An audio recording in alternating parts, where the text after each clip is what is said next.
Bonjour à toutes et à tous et bienvenue dans cette nouvelle vidéo, la bibliographie d'Agatha.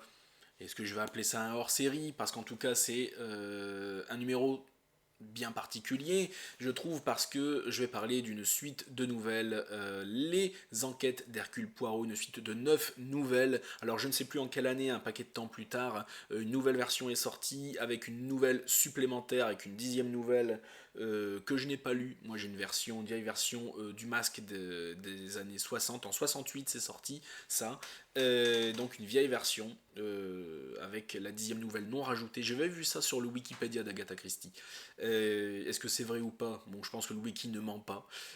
Donc je vais vous donner mes impressions rapides sur ces 9 nouvelles. Je vous préviens, la vidéo ne va pas durer longtemps, en tout cas je l'espère.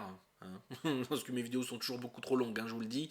Euh, donc on est sur 9 petites nouvelles, voilà, entre 20 et 50 pages chacune, grand max. Voilà, moi en tout cas pour cette version, ça fait 250 pages, voilà, à la louche. Donc c'est vraiment en gros de petites enquêtes avec Hercule Poirot et Hastings, vraiment sans prétention, qui sont divertissantes, qui sont intéressantes, mais c'est pas non plus, voilà, vous attendez pas à quelque chose de fou ou à quelque chose d'énorme. Ce ne sont pas des enquêtes vraiment ambitieuses. Voilà, ce sont des petites histoires à picorer par-ci par-là pour avoir sa petite dose d'Hercule Poirot de temps en temps. Voilà, c'est tout. Donc, ça fait un moment que je l'ai lu, celui-là. Ça fait au moins 3 semaines. D'ailleurs, parce que ça fait un moment que j'avais pas sorti de vidéo. Voilà, encore une fois, j'en suis désolé pour ceux qui me suivent régulièrement. Le travail, l'écriture que j'ai essayé misérablement de faire avec le peu de temps que j'ai. La fatigue aussi, des fois, voilà, des circonstances qui font que bah, les vidéos ne sortent pas. Voilà, c'est comme ça. Enfin bref, là je suis là. Donc la première nouvelle, c'est l'aventure de l'étoile de l'Ouest. Donc l'étoile de l'Ouest, c'est un bijou qui va avec l'étoile de l'Est. Donc une histoire de vol. C'était plutôt divertissant, c'était un bon commencement, un bon début, une petite arnaque qu'Hercule Poirot a vraiment rapidement déjoué. Je me rappelle de l'épisode, donc ce sont des nouvelles, donc vous pouvez avoir les épisodes dans la série avec David Suchet. Donc tout ça, vous pouvez l'avoir à l'écran aussi. Donc c'est sympathique. C'est une petite arnaque sympathique qui passe le temps. Ensuite, le deuxième, c'est la tragédie du Marston Manor. J'en ai pas grand souvenir. Je me rappelle plus. Voilà, il y en a certaines qui m'ont pas marqué et celle-là en fait partie. Marston Manor doit avoir quelqu'un qui est mort dans un manoir et puis je m'en rappelle plus. Je suis désolé, mais sont toutes bien et divertissantes. Celle-là est en dessous. Voilà, ça m'a pas marqué la mémoire en tout cas. L'aventure de l'appartement bon marché, et je me rappelle, je m'en rappelle, c'est l'épisode, je sais pas si vous avez déjà vu, où Hercule Poirot, il y a une arnaque avec un appartement. Encore une fois, c'est des histoires d'arnaque. Euh, que Hercule Poirot déjoue, encore une fois, il loue un appartement ailleurs pour pouvoir accéder au fameux appartement de l'arnaque, d'après mes souvenirs, encore une fois. Donc c'est quelque chose qui déjoue sans grand mal, avec un peu d'imagination, il doit donner de sa personne avec Hastings. Un peu de cambriolage, on va dire, là-dedans. C'était sympathique, franchement sympathique. Le mystère de Hunter's Lodge, encore une fois, je ne m'en rappelle pas. Je ne sais plus, je ne m'en rappelle pas. Je sais que ce sont des nouvelles que vous pouvez, encore une fois, je le dis, mais retrouver dans la série. Avec David Suchet. Donc vol d'1 million de dollars de bons, celle-là est un peu plus longue, fait partie des nouvelles, c'est une cinquantaine de pages si je dis pas de bêtises. Donc 1 million de dollars en bons qui traversent l'océan jusqu'en... J'ai failli dire le nom de l'océan, mais je me suis dit si je dis de la merde, ça se trouve c'est pas ça, on va se foutre de ma gueule. Donc qui traverse l'océan. Euh, Parce que je suis une bille en géographie. Hein. Donc ils traversent l'océan jusqu'en Amérique. Et en fait, arrivés en Amérique, c'est bon, se font voler et immédiatement distribuer à droite à gauche à la vente, à la sauvette si tu veux. Et donc, comment c'est possible, qui a fait ça, etc. C'est déjà beaucoup plus élaboré, c'est déjà beaucoup plus sympa. Hercule Poirot doit réfléchir un peu plus. Je me rappelle encore une fois, je le dis à chaque fois, mais de l'épisode que j'ai beaucoup apprécié quand je l'ai vu à l'époque. Très sympa. Et si vous trouvez comment ça a été fait, eh bien chapeau bas parce que moi j'ai pas réussi. Après c'est pas tellement fait pour ça. C'est vraiment, il faut se laisser porter. c'est pas le genre d'enquête habituel d'Agatha Christie où vous pouvez découvrir le meurtrier à la fin. En tout cas, pas celui-là. Les autres, oui, même les autres nouvelles aussi, mais pas celui-là, je trouve, parce que c'est vraiment, encore une fois, une histoire d'arnaque. C'est pas tellement du meurtre, tu vois.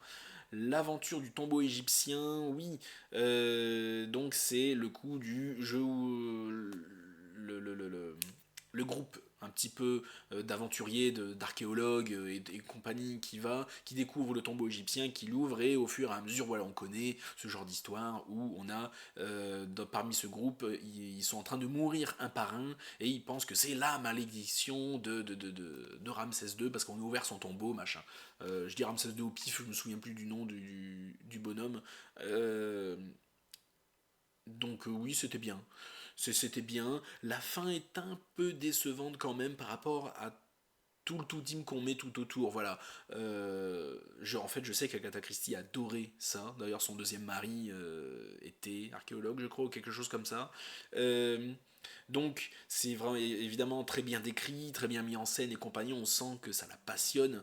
Et donc, du coup, toute une super mise en scène. Et derrière, j'ai trouvé que. Alors, le mystère était bien, mais du coup, moins bien que l'emballage. Voilà, l'intérieur du cadeau était un peu moins bien que son emballage. L'emballage était plus qualitatif, tu vois.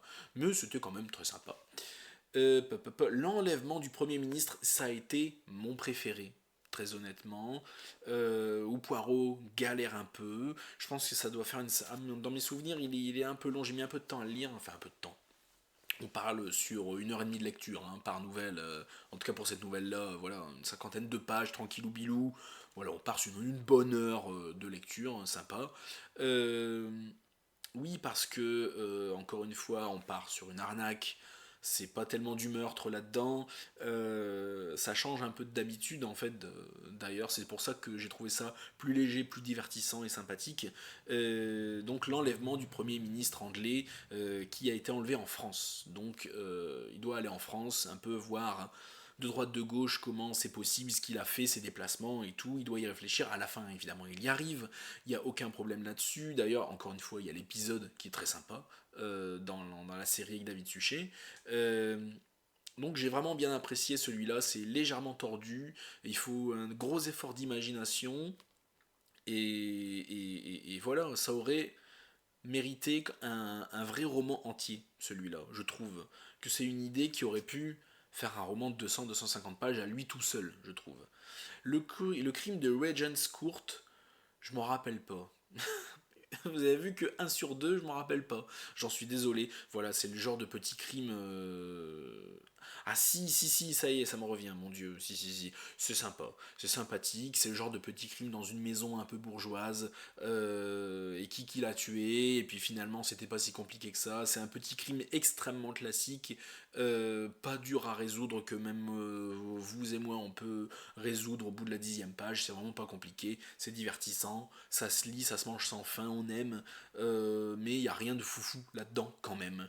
L'énigme, donc le dernier, l'énigme du testament de Monsieur March, ça c'était aussi un peu plus complexe, un peu plus, j'allais dire tordu, mais un peu plus complexe quand même, avec cette histoire de testament. Oui, c'est un monsieur qui meurt, qui laisse un testament, je sais plus si c'est à sa nièce ou à sa petite fille, et qui dit puisque tu te crois si intelligente que ça, puisque tu veux réussir ta vie là où pour quelque chose dont tu n'es pas faite, parce que tu te crois plus intelligente que moi, j'ai planqué mon vrai testament, trouve-le et son contenu, ce que je mets pour toi dedans, sera à toi. J'ai trouvé ça vachement bien. Et donc elle engage Hercule Poirot pour le faire. Et Hercule Poirot, donc à la fin évidemment il réussit, je dirais pas de suspense, c'est vachement sympa. Il n'y a même pas de spoiler parce que finalement on sait très bien que Poirot va réussir, mais tout l'intérêt de ces nouvelles c'est comment il va faire. On aime retrouver Hastings qui comprend jamais rien, Poirot qui se la pète un peu, qui voyage, qui se la pète un peu parce que oh vous n'avez pas vu ça Hastings, oh là là, enfin c'est tout des petites habitudes, des petites mimiques d'Hercule Poirot avec Hastings qu'on aime retrouver et c'est ça tout l'intérêt. Et c'est le comment Poirot a fait et comment le meurtrier a fait. Tu vois, c'est là tout l'intérêt. À la fin, on sait très bien que Poirot va réussir, hein, c'est même pas ça le truc intéressant. tu vois, finalement. Et donc, le vieux grand-père, quand même assez astucieux, l'a caché de manière assez astucieuse, c'était aussi bien sympathique. Donc, tout ça pour vous dire que si tu veux ta petite dose régulière d'Hercule Poirot, je te conseille cette suite de 9 nouvelles, ça va te faire, moi si tu lis une nouvelle le soir de temps en temps, ça se picore, ça fait plaisir, c'est frais, c'est léger, alors pour ceux qui aiment le polar évidemment. Donc voilà, c'est tout ce que j'ai à dire. Merci à tous d'avoir regardé la vidéo jusqu'au bout. N'hésite pas à t'abonner à la chaîne, à liker, à partager. J'appellerai peut-être ça la bibliographie d'Agatha hors série, peut-être un truc comme ça. En attendant la prochaine vidéo, le prochain avis lecture, merci à tous et à la prochaine chez Alistair.